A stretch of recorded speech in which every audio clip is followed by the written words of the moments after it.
I don't know about you, but it always catches me a little off guard when Jesus speaks sharply to someone. Hello, I'm Stuart Baskin, pastor of First Presbyterian Church of Tyler, Texas.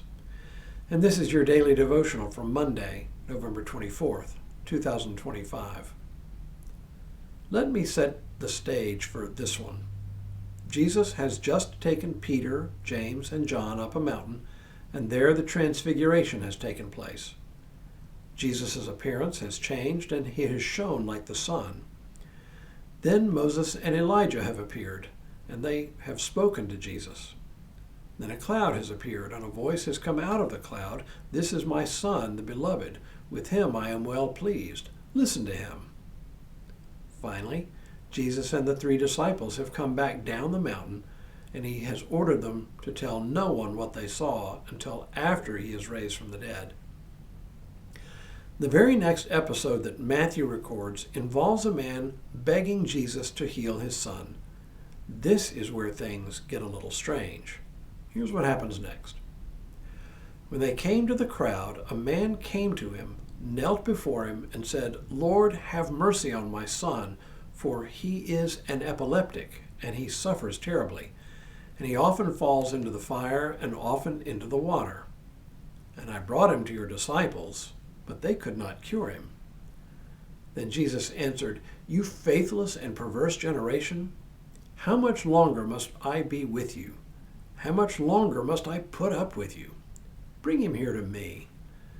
And Jesus rebuked the demon, and it came out of the boy, and the boy was cured instantly. Then the disciples came to Jesus privately and said, "Why could we not cast it out?" He said to them, "Because of your little faith. For truly I tell you, if you have faith the size of a mustard seed, you will say to this mountain, 'Move from here to there,' and it will move, and nothing will be impossible for you."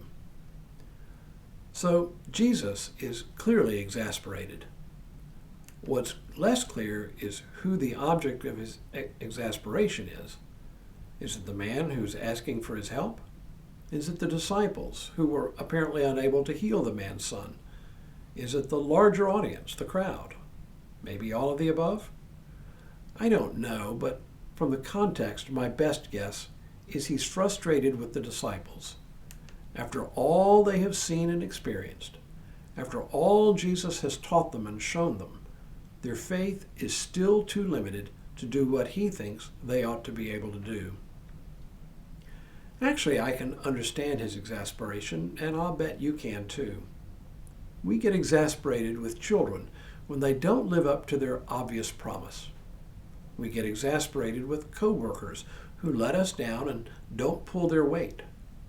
We even get exasperated with ourselves when we look back and wonder why we let something great slip through our fingers just because we were too timid.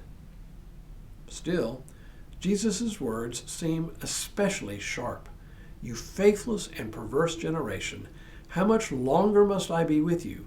How much longer must I put up with you?" That's pretty harsh.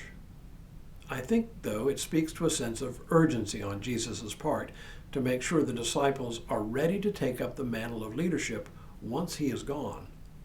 And their failure to be able to heal the man's son demonstrates that they are not ready yet. But here's the thing. We don't get exasperated with people we don't care about. We get exasperated because we care. We get exasperated because we know the potential that someone we care about has, but is not living up to. And in a strange sense, that's good news for us here. Because we know in our heart of hearts that we often do not live up to our own high calling. So if we ever get a sense of having disappointed God, it's only because of how much God loves us. Tomorrow, perhaps the most direct question of all, do you believe? But for now, may God continue to bless you and keep you in all that you do this day and in all the days ahead.